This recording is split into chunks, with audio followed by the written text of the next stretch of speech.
Ben ritrovati cari telespettatori, rieccoci insieme con i nostri ospiti per approfondire un tema molto importante, anche una sensibilizzazione per tutti quanti noi, l'importanza di donare. Donare cosa però e perché farlo? Beh, ne parliamo insieme, quindi abbiamo il piacere di avere qui in studio Luca Cestaro, presidente Aido Veneto, ben ritrovato. Buongiorno a tutti. È stato già volato un anno, ce l'avevamo già visti, perché più o meno questa è la data della ricorrenza. Brava. Praticamente dell'importanza del dono degli organi, ecco, gli organi, parliamo di organi. Ed Enrico Vidale, responsabile comunicazione e anche raccolta fondi di Fondazione Banca degli Occhi, ben arrivato. Buongiorno e grazie. Chi di voi ci ha seguito sa perché c'è questo abbinamento, perché abbiamo già parlato con la Banca degli Occhi, parliamo sempre di donazioni, nella fattispecie con la Banca degli Occhi di cornee, quindi l'importanza determinante, ma la cosa anche bella che possiamo in qualche modo raccontare quest'oggi, io partirei con lei Presidente, è che i numeri delle donazioni di organi in generale, anche di cornee, perché sono in significativo aumento. Esatto, stanno aumentando in maniera veramente, vorrei dire quasi esponenziale, perché stiamo raccogliendo i frutti di tutti quegli anni in cui si è lavorato, abbiamo portato il messaggio della donazione a conoscenza della popolazione, del cittadino, e hanno raggiunto una consapevolezza dell'importanza proprio di donare. Basti solo pensare che da inizio anno adesso siamo passati da 77 a 102 donatori, quindi è un numero molto importante.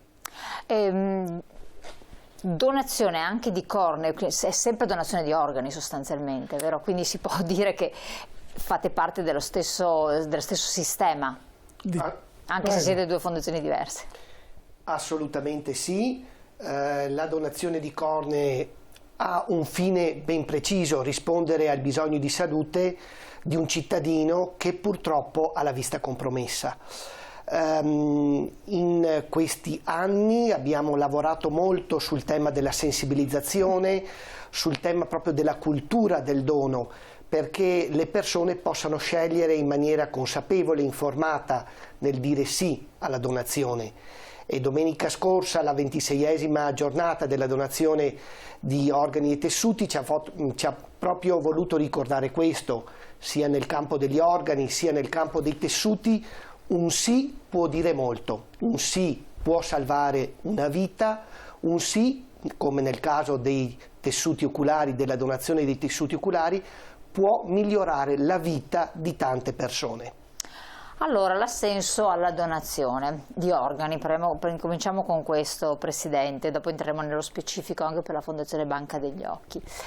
Cosa vuol dire innanzitutto essere donatore di organi? Le reticenze sono legate a volte a non una corretta conoscenza di quanto può avvenire il trapianto, in quali condizioni, in che termini, come deve essere dato l'assenso e eventualmente anche revocato l'assenso perché subentrano determinati elementi o fattori. E chi può essere donatore?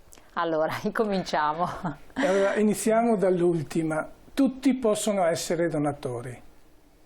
Chiunque, indistintamente, anche chi ha 100 anni può essere un donatore, e quindi questo è già una grande prerogativa per chi attende un organo.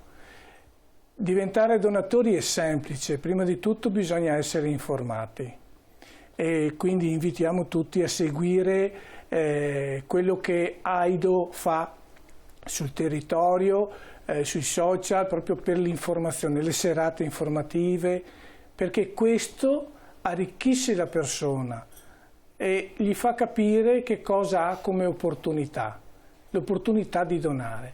Poi ci sono svariate opportunità di iscrizione. Ad Aido, per esempio, si può dire solo un esclusivo sì, perché noi raccogliamo solo i sì alla donazione. Donazione di quel, cioè non viene specificato di quale organo. Uno diventa donatore, poi alla fine saranno i medici che decideranno che cosa si può donare e cosa non si può donare. Dipende sempre dalla condizione fisica di una persona.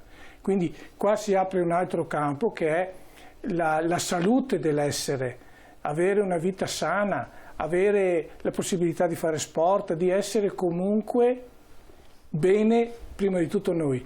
Poi se c'è la possibilità di donare, meglio, ben venga. Ma in genere quali organi sono più richiesti e quali sono più donabili? Allora, il rene è quello dove c'è la necessità maggiore, purtroppo, e lì abbiamo una grande lista d'attesa che purtroppo non riusciamo a tagliare questa forbice, ecco perché insistiamo. Poi ci sono altri organi che però ci sono dei tempi proprio di usura rapidissima, quindi tra cui le cornee, come dopo il entriamo nello cuore, specifico. il fegato e le cornee, poi lui sarà più preciso nella donazione. Però ecco, scusate, gli organi che si possono prelevare nell'immediato sono proprio quelli vitali. Poi chiaramente c'è la possibilità della donazione dei tessuti, dei bulbi oculari o delle cornee, che quello lì ha un po' più di tempo, però questo è l'esigenza primaria, proprio il rene è quello che è più richiesto e c'è più necessità di reni. Come mai c'è questa maggiore esigenza di reni? Per una carenza e quindi anche gli eventuali donatori non sono sani, non sono in condizioni non hanno un rene buono da poter essere donato? O perché ci deve essere anche una compatibilità particolare per poter accogliere un rene diverso dal proprio? Questo dipende poi anche dalla condizione fisica, ci sono tanti fattori che possono danneggiare i reni. Sono molto sensibili, diciamo. Esatto, sono molto sensibili, è un organo che lavora tantissimo, che praticamente regolarizza tutto il nostro organismo. Quindi ci possono essere problemi di pressione, possono esserci casi ereditari, policistici. Ci sono tante motivazioni che portano alla perdita di un rene. Dall'altra parte c'è anche, ed è quello che stiamo facendo, la poca informazione a far capire alle persone l'importanza di poter donare. Tenga presente che noi abbiamo 2 reni e si sta lavorando molto anche sulla donazione da vivente e quindi questo permette di accorciare, non di tanto, ma accorciare quelle che sono le liste di attesa e dare la possibilità a chi è in attesa, insomma, di tornare a vivere in maniera normale. Certo, ma gli organi invecchiano come la persona? Immagino di sì. Beh sì, invecchiano, però ecco, ci sono persone che hanno donato il fegato a 94, a 100 anni. Addirittura? Sì, quindi voglio dire, queste sono quelle eccezioni che confermano la regola e quindi questo la dice lunga sulla prospettiva di vita di chi è in attesa, ma anche di noi che stiamo bene, insomma, ecco. E invece chi può ricevere l'organo che viene donato e quindi chi sono coloro che hanno bisogno di ricevere queste donazioni? Perché non tutti naturalmente e bisogna entrare appunto, tra l'altro come si entra in queste liste, cosa succede, i meccanismi dietro le quinte. Esatto, tutti possono essere tra virgolette trapiantati. Bisogna verificare, lo fanno i medici, la compatibilità massima. Ci sono degli screening proprio medici per valutare se un organo che arriva nelle sale operatorie può essere idoneo a Tizio, Caio, Sempronio. Dipende sempre dalla percentuale di compatibilità. Ovviamente chi anche è per esempio malato di Covid in questo periodo, no, che abbiamo fatto, ha ricevuto un trapianto. Chi magari è stato anche colpito da situazioni tumorali, dopo un lungo periodo comunque di screening hanno visto che non c'erano più cellule tumorali e hanno potuto avere il trapianto. Chiunque può ricevere un trapianto, dipende sempre poi dal donatore se è compatibile oppure no. Ecco, se si tratta di un donatore che magari è compatibile, ha dato la propria disponibilità e poi magari si ammala di tumore, va in chemioterapia, quindi diciamo che sono situazioni farmacologicamente molto impattanti per tutto l'organismo, per esempio anche i reni stessi, il fegato, eccetera.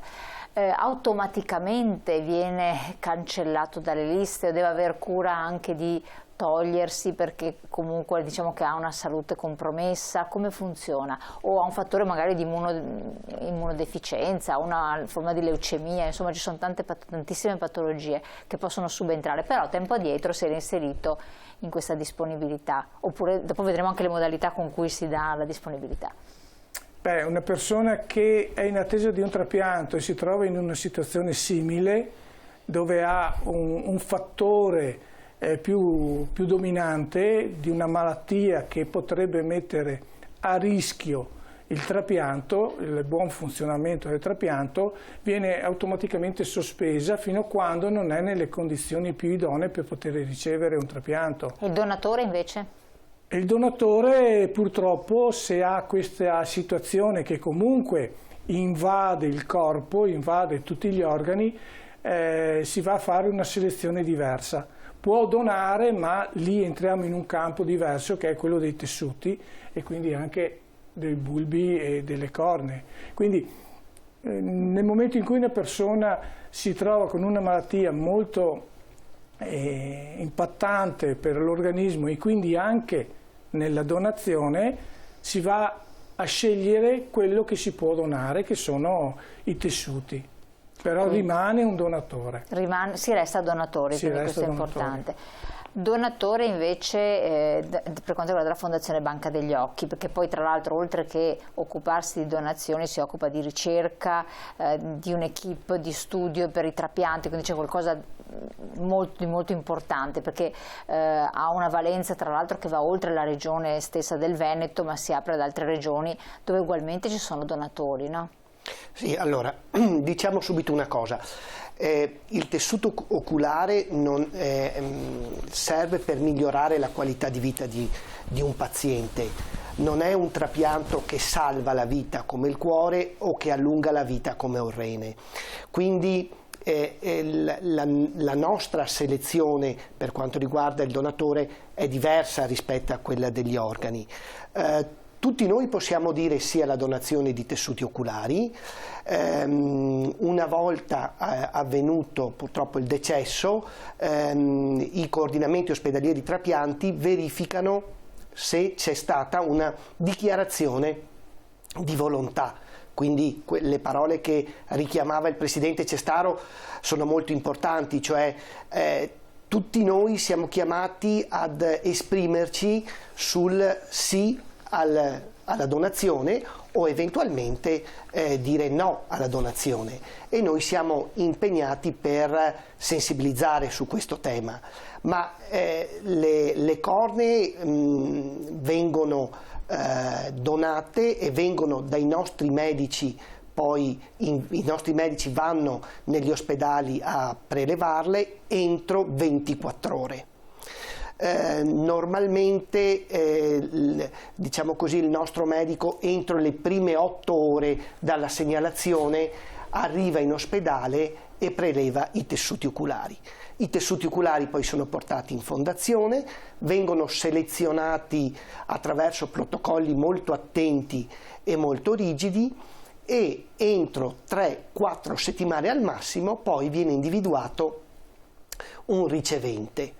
Questo ricevente, che naturalmente in collaborazione con i chirurghi oftalmologi e i centri di trapianto, ecco, questo ricevente che è entrato in lista d'attesa può ricevere un tessuto in tempi relativamente brevi, grazie proprio alla generosità, alla disponibilità di tanti cittadini veneti e friulani.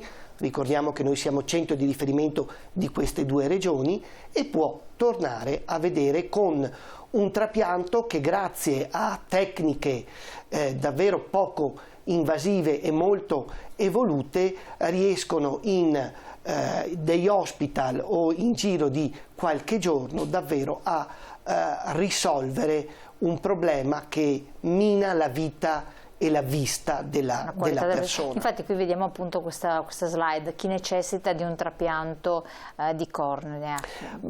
Ci sono persone che hanno subito traumi a questo tessuto al tessuto oculare e quindi necessitano di un trapianto addirittura molte volte anche in urgenza, e noi inviamo spesso anche nel 2022 ma anche in questi primi mesi del 2023 tessuti per urgenza, dove il paziente deve essere subito operato dal chirurgo, se no rischia di perdere l'occhio.